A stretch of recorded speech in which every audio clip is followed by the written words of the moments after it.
Assalamualaikum warahmatullahi wabarakatuh. Bismillahirrahmanirrahim.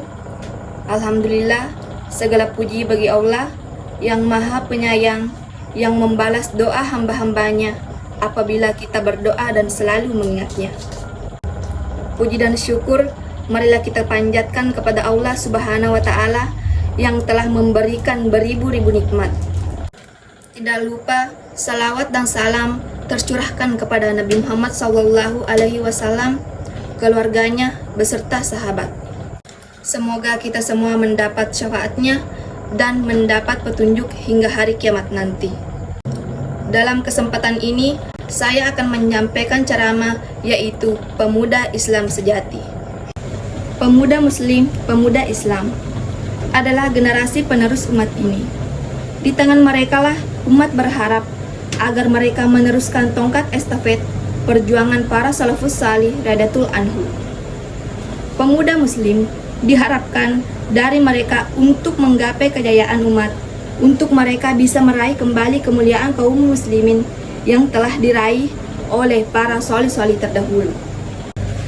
Teman-teman sekalian, Islam banyak memberikan perhatian kepada para pemuda, karena masa muda adalah masa keemasan. Masa yang penuh dengan aktivitas-aktivitas yang bisa mendatangkan kebaikan, bisa meraih kemuliaan dan kejayaan bagi umat. Kalau kita perhatikan di dalam Al-Quran Karim, demikian pula dengan hadis Rasulullah SAW, banyak disebutkan tentang para pemuda. Bahkan kalau kita perhatikan di dalam Al-Quran Karim, Allah Subhanahu wa Ta'ala banyak mengkisahkan tentang para pemuda-pemuda idaman. Yang dari kisah-kisah tersebut diharapkan bagi para pemuda untuk mengikuti jejak mereka, diantaranya kisah Ashabul Kahfi, kisah yang sangat amat menakjubkan, kisah yang penuh dengan ibrah, yang penuh dengan pelajaran. Siapakah Ashabul Kahfi tersebut? Allah katakan, sesungguhnya kami akan menceritakan kepadamu, wahai Nabi Muhammad, tentang kisah Ashabul Kahfi dengan sebenarnya siapa mereka. Sesungguhnya mereka adalah para pemuda yang beriman kepada Rabb mereka, maka kami pun, kata Allah, menambahkan petunjuk kepada mereka. Ashabul Kahfi, para penunggu gua tersebut adalah para pemuda. Mengapa mereka masuk ke dalam gua? Mereka adalah orang-orang yang ingin menyelamatkan akidah mereka dari rongrongan kesirikan yang telah merajalela di tempat kampung halaman mereka. Mereka melarikan diri dari kesyirikan yang telah menjalar di sekitar mereka. Mereka ingin menyelamatkan akidah mereka. Meskipun harus rela mengorbankan masa muda mereka untuk mempertahankan, untuk memperjuangkan tauhid mereka kepada Allah Subhanahu wa Ta'ala, maka Allah pun mengkisahkan mereka agar kita para pemuda jangan larut dengan nafsu syahwat, agar kita tidak larut dengan gemerlapnya dunia ini, namun harus kita perhatikan bahwasannya ada yang paling berharga dalam diri kita, yaitu akidah kita. Akidah kita kepada Allah Subhanahu wa Ta'ala.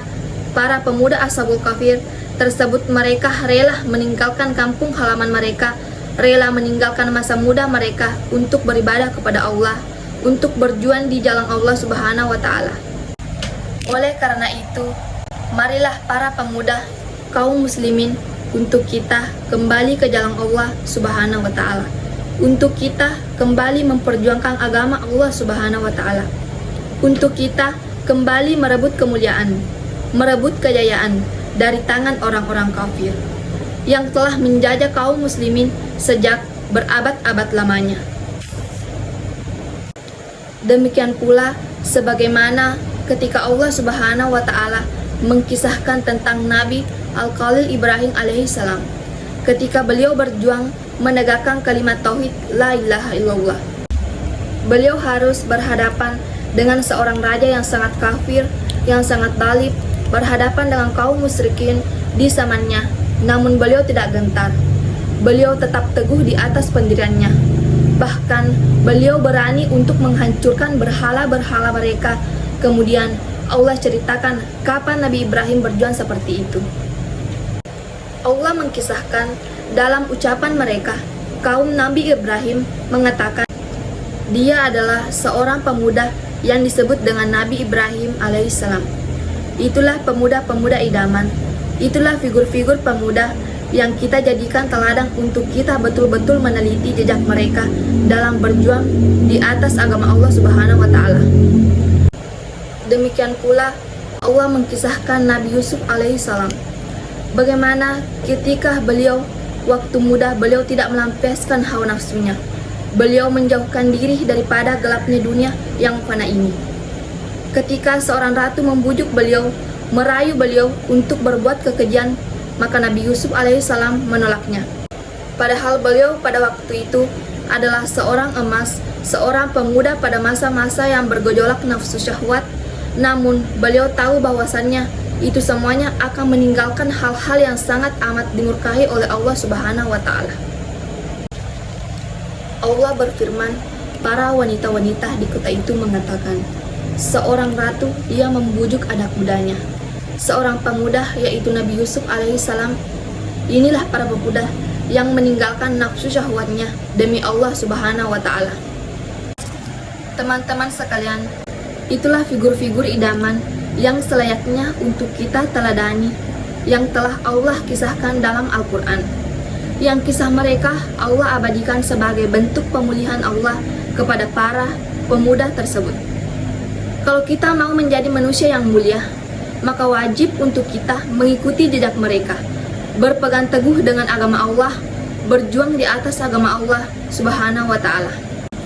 Demikian pula kalau kita memperhatikan hadis dari Rasulullah SAW, sangat amat memperhatikan tentang masa muda, tentang para pemuda. Rasulullah SAW bersabda, ada 7 golongan manusia yang akan Allah naungi di suatu hari yang tidak ada naungan kecuali hari tersebut. Di antaranya seorang pemuda. Seorang pemuda yang tumbuh di atas ketaatan kepada Allah Subhanahu wa Ta'ala. Wahai para pemuda, tidakkah kita ingin untuk mendapatkan perlindungan dari Allah? Tidakkah kita ingin mendapatkan naungan Allah di hari yang tidak ada naungan pada waktu itu, yaitu di padang mahsyar, di hari yang sangat amat mengerikan?